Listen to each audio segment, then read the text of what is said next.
Hi guys! Welcome back to my channel, and for today's video, ayun, parang favorites and skincare routine na rin siya. Kasi syempre, di ba, ang gagamitin kong mga skincare ay syempre yung mga favorite ko and favorite ng skin ko.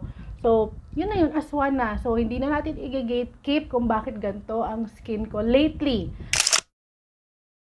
Siguro ginagamit ko na to for more than a month na skincare routine ko ito. As in, hindi ko na binago kasi nagustuhan ko siya. Yung mga pimples na yan ay because of makeup products na tinatry ko. Hindi ako nagpapalit muna ng skincare kasi ayun nga, ang bilis niya gumaling, ang bilis mag-heal ng mga pimples sa ginagamit ko.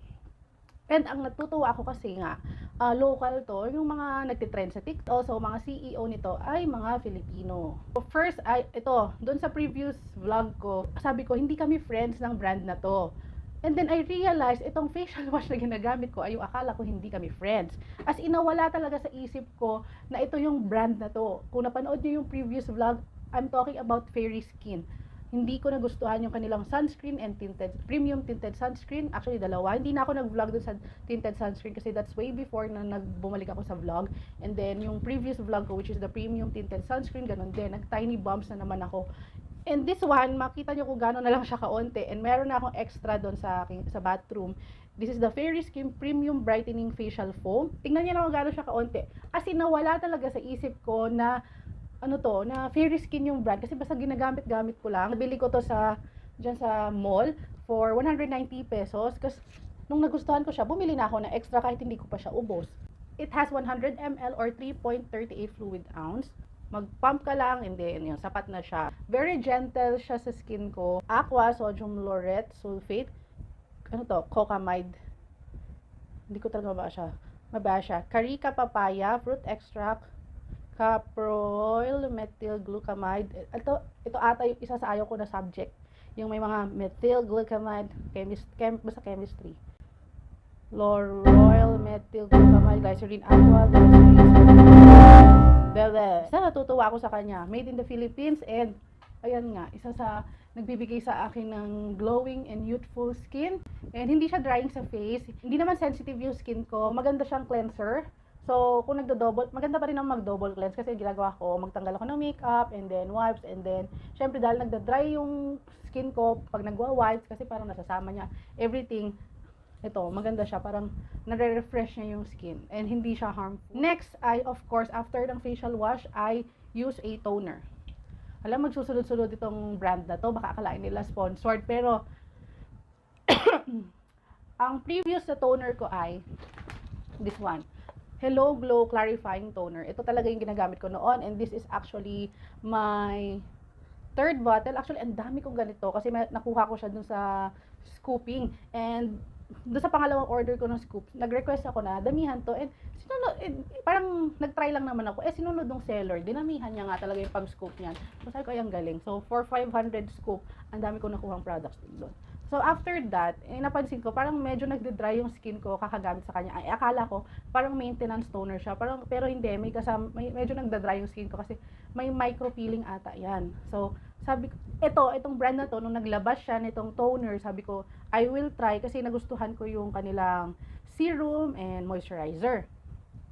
So this is the Cerise Beauty. Hindi ko alam paano i-pronounce to. Cerise o unang pangabasa ko dito Cerise ata. Cerise Beauty Everglass Toner. So ayan.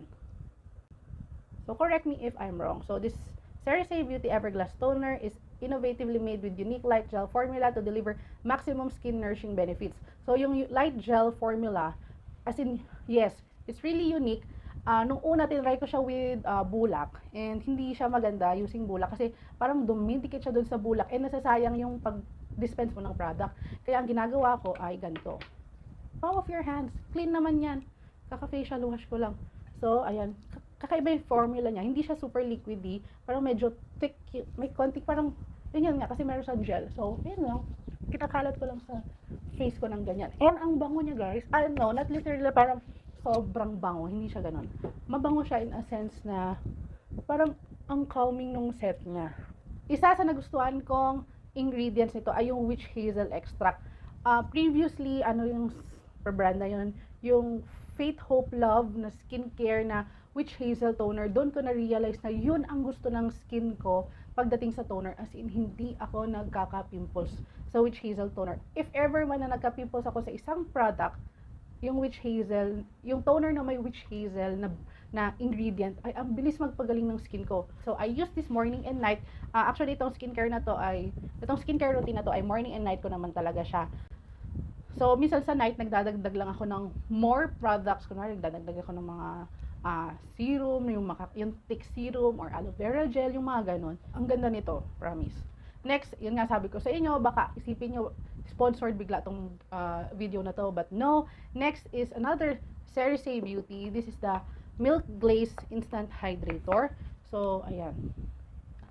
Sabi nila, moisturizer is different from a hydrator. So, this is for all skin types with malachite extract, galactomyces ferment filtrate, and tamano oil. Skin barrier restoring, stress relief, anti-pollution, retexturizing skin, and calm redness. So, gusto ko lang siya kasi very light ng kanyang consistency. Kahit na para kala mo thick siya, pero pagdating sa skin mo, ang bilis ma-absorb. So, hydrating siya sa skin. Ang isa lang sa hindi ko nagustuhan ngayon dito kasi hindi na applicable sa akin yung kanyang silicone applicator. Kasi, pag ini-squeeze ko siya, lumalabas siya dito. So, may konting defect dito sa packaging. I don't know if sa akin lang na nabili or sa ibang umorder. Then, so, I have to, so medyo parang nadudugyatan lang ako kasi I have to open. Ganito rin, parang sayang yung pinaka-applicator. I will buy this again. Sana yung next na bili ko naman ay hindi na ganyan. So, ayan siya guys. Maganda siya sa skin.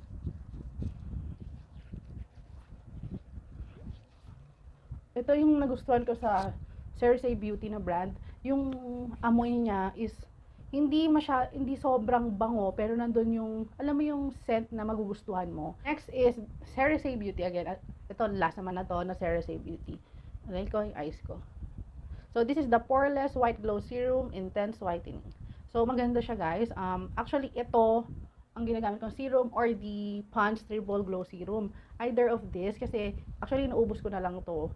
And to be honest, mahal ang Pond's. So, ito, mura lang to, 180. So, actually, pangalawa ko na to. And also this one, pangalawa ko na to. So, side by side na lang natin. Total, parehas ko lang naman ginagamit. So, this one is the Pond's. Transparent yun sa CeraSe Beauty. Yan. Halos parehas lang yung nabibigay sa akin ito. So, I'll go for this, di ba? Kasi mas mura. So, pag naubos ko yan na naman tayo. So, pag naubos ko na yung sa Pond's, talaga ito na uli ako. So, ito na lang ako consistent. Hindi na ako bibili ito. Namahalan ako dito, no? It gives off the same glow. So, bakit pa tayo magmamahal na product? But anyway, both are nice. Gusto ng skin ko parehas. So, ito lang ata yung hindi local product. Or actually, available naman siya sa Watsons. Pero, this is not made in the Philippines but made in Taiwan. So, this is the Lux Organics Aqua Daily Sunscreen Broad Spectrum SPF 50+. PA, UVA, UVB protection. Ang gusto kong ingredients niya, aloe vera, centella, asiatica, and calendula extracts. Lightweight, non-greasy, and no white cast. So, ito siya guys. Yung price, hindi ko talaga maalala yung price, kaya lahat ng price, ilalagay ko na lang dito sa screen o kaya sa description box below. Ililink natin itong mga products na to so you can try. Meron siyang pump. So, mga 2 pumps for me kasi sinasama ko yung neck. And makita nyo na super layering ako ng skincare products. And hindi naman masama yon. Basta ang pipiliin nyo lang is yung mga ganito, yung parang lightweight yung formula niya para hindi parang sobrang patong-patong sa skin. So, last but not the least. Ewan ko kung last na ba talaga to. So, next is syempre, huwag natin kalimutan ng lips. Actually, dapat ito yung una ko para pagtapos ko mag-skincare ay hydrated na siya or moisturize na yung aking lips. So, I use Nivea Original Lip Care, yung ganyan lang, no color. Or sometimes I use this Pretty Secret Color Me Softly Tinted Lip Balm. So, kahit anong lip balm. So, for today, I'm gonna use Nivea. Ito, share ko lang sa inyo to. This is the My Dream Skin Kojic Plus Niacinamide Intense Whitening Lotion. So, ito gamit kong lotion. This is actually my 3rd bottle of this. Ito yung lotion ko. Ang bango niya, para siyang, ito yung gusto kong amoy ng lotion. Para siyang vanilla. Parang vanilla lace. Ganun yung mga amoy niya. Warm vanilla something. Ang bango. Kaya addict ako dito. Parang 180 pesos lang for this 250 ml na product. Yes, third bottle ko na to, guys. Thank you for watching this video. Hope you like it, and I'll see you on the next one. Bye!